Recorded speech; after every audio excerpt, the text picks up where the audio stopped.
예, 뉴스탑10이 뽑은 2위와 9위가 나왔습니다. 의혹이 처음으로 커진 지난 금요일부터요. 청와대는 이적행위와 같은 무책임한 발언에 책임을 져라. 이렇게 김종인 비대위원장을 연일 압박했습니다. 주말 사이에도 날선 공방이 오고 갔었는데 김종인 비대위원장 결국 국정조사 카드까지 꺼내들었습니다.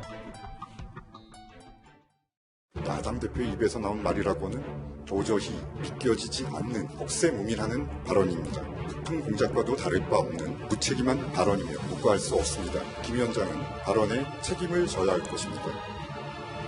북한 원전 추진은 그 자체로 경천 동기할 만한 중대한 사안입니다. 정부가 진실을 밝히지 않는다면 국회 차원의 국정조사 추진이 불가피한 상황입니다.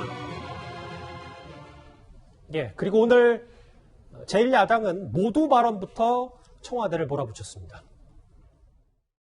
국민적 동의 없이 북한의 원전을 지어주려는 계획이 있었던 것이 아니냐, 이런 의혹을 가지고 있습니다.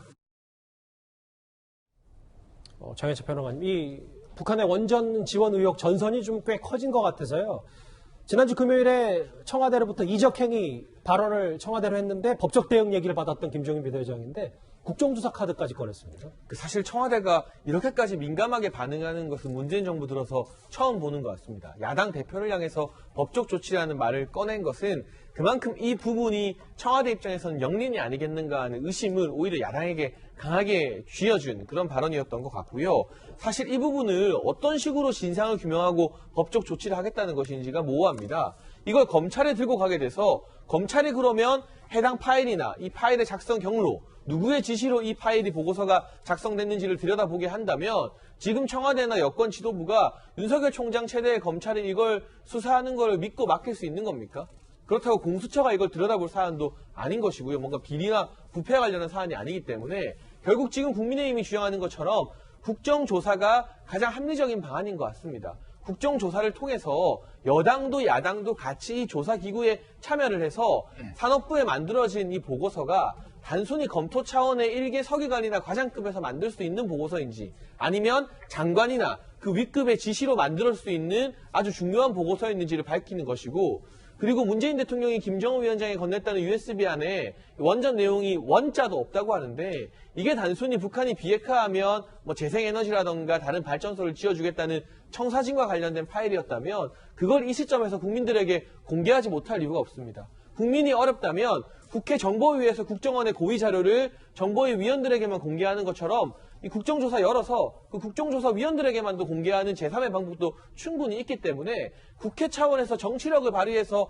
진상규명이 가능한 문제다. 여기에 대해서 실질적인 어떤 의혹의 실체가 나오지 않으면 야당이 책임을 질 것이고 뭔가 나온 다음에 여당이 책임을 져야겠죠. 그런데 이러한 진상규명의 기회를 다 거부하고 그냥 법률 조치라는, 법적 조치라는 애매모호한 말로 일관한다면 청와대나 여당은 이 문제의 진실을 밝히는 데 큰 관심이 없다고 보는 것도 과언이 아니지 않을까 싶습니다. 구장처장. 네. 그래서 야당 내부에서는 특히 윤희숙 의원은 청와대가 법적 대응한다니까 정말 잘됐다. 신속하게 고소장 접수해서 제대로 조사하자. 그러니까 중요한 건 실체적 진실이다. 뭐 이런 주장을 하는 것 같더라고요. 그렇습니다. 어떻게 보면 이 야당의 특히 김종인 위원장의 이적행위 발언, 그리고 김종인 위원장으로서는 이 정상회담 대가로 이 북한에게 원전을 지어주려고 했던 거 아니냐, 이런 합리적 의심이 든다라고 지금 주장을 하고 있는 거거든요.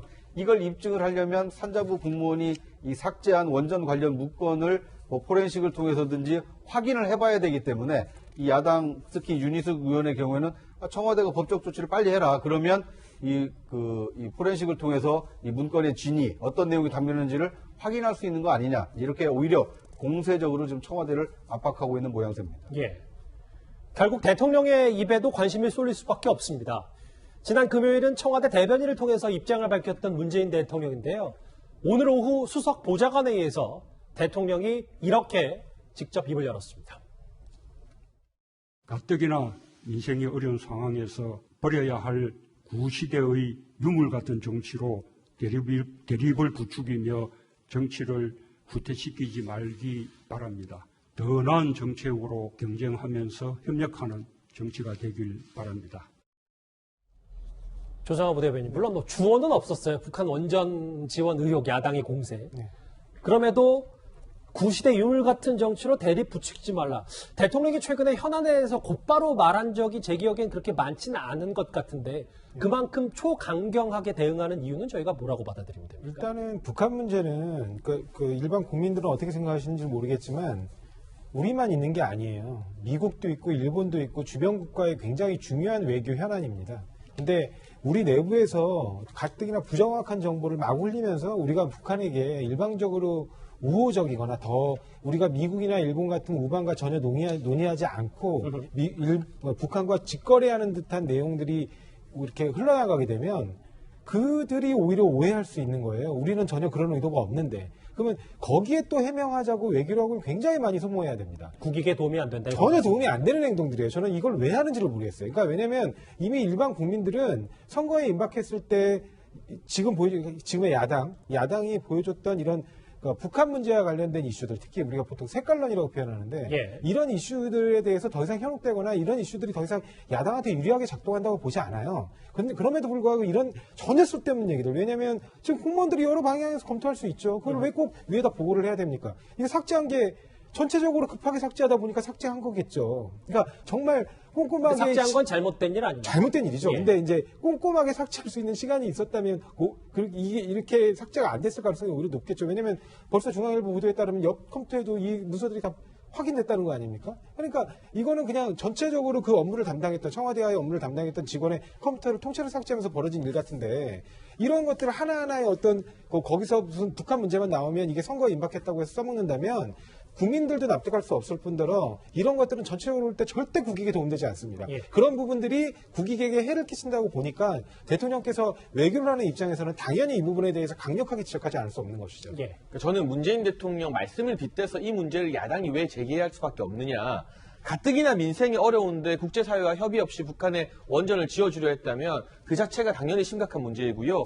말 맞다나 또 가뜩이나 민생이 어려운 상황에서 국내에서는 탈원전한다고 전기료 올라가는 부담이 생기고 원전 산업 자체가 초토화될 위기에 처해 있는데 북한에는 원전을 지어주겠다 했다면 그 자체로 너무나 어마어마한 모순이기 때문에 이 문제가 민생과 결코 동떨어진 문제가 아니다. 민생과 직결된 문제이기 때문에 야당에서 충분히 문제 제기를 할 수밖에 없는 상황이라고 봅니다. 이현정 의원님, 네. 좀 정리를 좀 해볼까요? 일단 대통령까지 이례적으로 직접 메시지를 던졌기 때문에 만약입니다. 만약에 이 북한의 원전 지원 의혹이 재판 과정에서 뭔가 새로운 이슈들이 등장한다면 이게 나중에는 청와대 부담이 될 가능성은 있는지 뭐 이런 것도 좀 살펴봐야 되는 건 아닙니까? 네, 아마 문재인 대통령이 저렇게 강하게 이야기를 하는 것은 남북 관계를 정쟁으로 이용하지 말라는 저는 취지 같아요.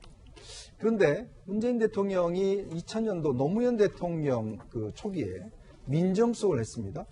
당시 뭘 했는지 아마 기억하실 겁니다. 대북 송금 특검을 했습니다. 당시 김대중 대통령 측에서 남북관계 협상 관련된 일에 대해서 특검을 한다가 말이 안 된다라고 강력하게 반발을 했습니다. 그럼에도 불구하고 노무현 대통령은 특검을 강행을 했습니다. 당시에 그 특검을 강행하는데 결정적 역할을 했던 사람이 바로 문재인 민정수석입니다. 그런데 지금 문재인 대통령이 돼서 왜 남북관계 이런 걸 가지고 하느냐, 구시대 유물이다라고 이야기를 하고 있어요. 지금 보십시오. 객관적 의문들이 있지 않습니까? 자, 산업자원부에서 이런 문건이 나왔고 이런 문건을 지우게 했다. 그 부분에 야당이, 제가 볼 때는 이런 문제 제기 안 하는 야당이 이상한 거 아니겠습니까? 왜냐하면 당시에도 마찬가지로 그 똑같은 논리로 적용하자면 당연히 문재인 대통령 입장에서도 이런 의혹이 있으니 그럼 국정조사 한번 해보십시오 하고 할 수 있는 거 아니겠어요? 그런데 지금 문재인 대통령이 뭘 했습니까? 김종인 위원장을 고소를 했습니다. 대통령이 제1야당 대표를 고소한 적은요, 제 기억에는 박정희 대통령 시절에 당시에 김영삼 당시 야당 총재가 뉴욕타임즈와 기자회견을 했다는 이유로 국회에서 제명 조치를 했어요. 예. 그러니까 이거는 거의 정치적으로 하지 않는 조치입니다. 그냥 딴 사람을 하더라도 야당 대표에서만큼은 대통령이 직접 고소를 하지 않아요. 그러니까 고소를 검토한 것 자체도요. 그렇죠. 예. 근데 지금 대변인이 고소를 하겠다고 이야기한 거 아니겠습니까? 자, 그런데 이 객관적인 상황에 대해서 그럼 문재인 대통령 본인이 민정수석때 했던 그 논리라면 당연히 야당에서 문제제기 할 수 있는 거 아니에요? 이런 거 문제제기 안 하면 야당이 아니죠.